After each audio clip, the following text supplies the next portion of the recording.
12th and final year as an independent and joining the Big 12 in 2023. How has that changed you and your approach on the recruiting trail recently? Well, Coach? Just being able to balance everything, because everyone's talking about the Big 12, and you have to mention that stuff because you're looking at a recruiting class where they're gonna be the first recruiting class of the Big 12 era for us, and so you're able to talk about it, but at the same time you're focused on this year, and going into this, there's guys on our team that aren't going to be playing in the Big 12 that aren't really focused on that. I think it's important that we give them every bit of our focus and our attention.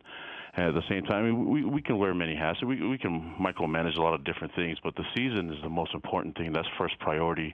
And the seniors and the leaders on this team that have put in so much of their time and effort and their sweat, blood, and tears to get us to the Big 12, I think it's important that we give them everything we got and make sure that we send them off ending their career at BYU the right way. I guess I'm asking a question for you over the rearview mirror. I know you're in the here and now, and you got a season in front of you, and you got kids that you need to focus on for exactly that. But for you in this program, in this ever-changing world of the college football landscape, I mean, my goodness, Coach, I'm sitting here in Los Angeles, and it's called Big Ten country. It's nuts what is happening, and I'm wondering what that means for you and your program, that you have a place at the table in a Power 5 for you. Well, I think that's just the times of college football nowadays is just being able to adapt, and the game is adapted. I mean, you look at the rules, the targeting rules, all the stuff that's happened. You either need to be creative and find ways to adapt and innovate, or else you're going to be left behind.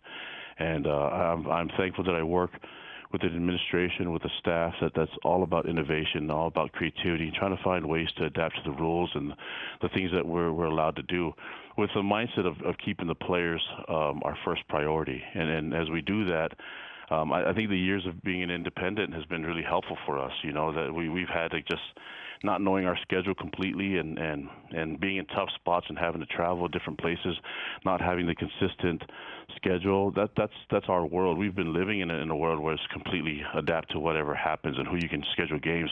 And then you throw into the mix that everybody had to adapt to certain things with COVID. And so I think that's just the time that we live in right now. And I know you're in LA, and that's Big Ten country, but there's a lot of different things. This is an opportunity for so many people to play college football.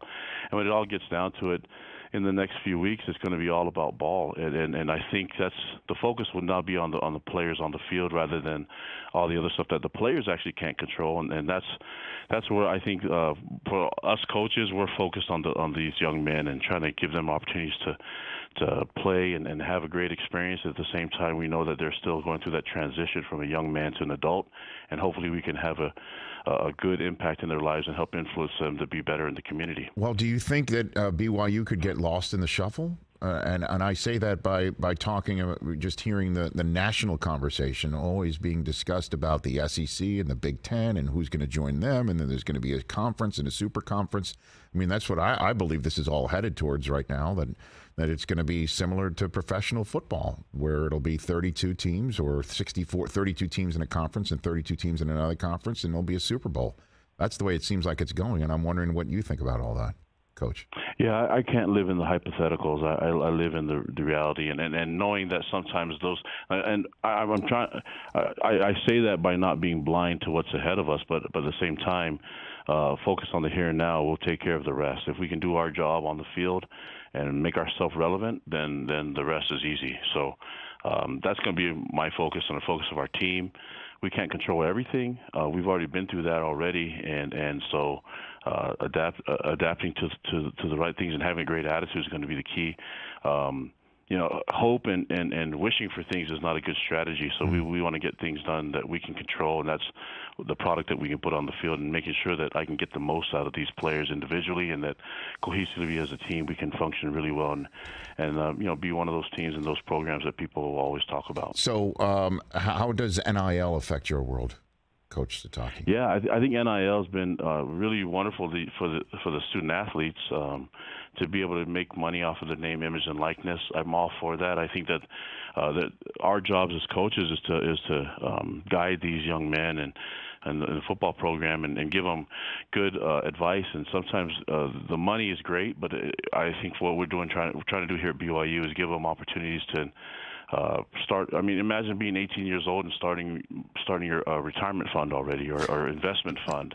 It's trying to have different ways of allowing these players to make money off of their name, image, and likeness, but also allow them to just be regular college students.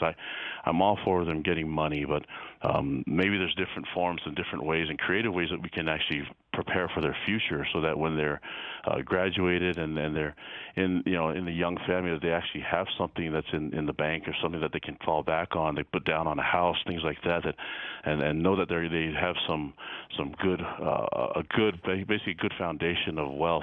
I think that is the important thing for us to do, is educate these young men, and then give them we educate them in so many different ways.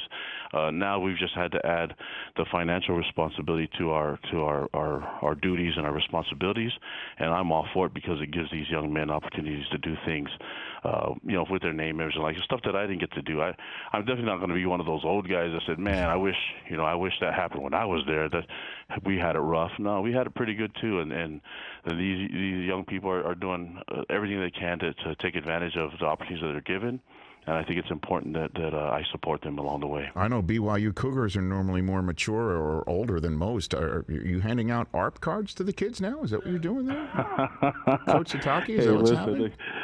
Well, listen, Rich, if you want to join the church and go serve a mission, you're more than welcome to do that, and see that these guys are not actually out there working out every day and working on their skills. They're out there doing service work, and I hear it from everybody, but I'm going to defend the missionary program, because when they come back, they're not in great shape to play football, but they have this mentality that's different. They've been on their own already, and they've sacrificed a lot of things, their own personal lives. They paid for their own money to go out and serve others. So imagine those young men coming back to a football program and being bought into everything that you ask them to do, and then the thing that follows afterwards is their body starts to come along. But yeah, but if I can start an investment fund and a retirement fund for my 18-year-old, then I'm going to do it, and especially if other people are investing in my players, I'm definitely going to find a way to get that going. Imagine if you put some money away when you're 18. You'd be sitting really – I mean, I know you're sitting really pretty right now. I know how much you're worth, but imagine if you did that, and that'd be really cool, especially when you're going through some tough times of making decisions with what you're going to do with your career. It'll give you a little bit of confidence to go and actually try things that you're actually passionate about, and the money will come knowing that you have this foundation of money to help support you along the way.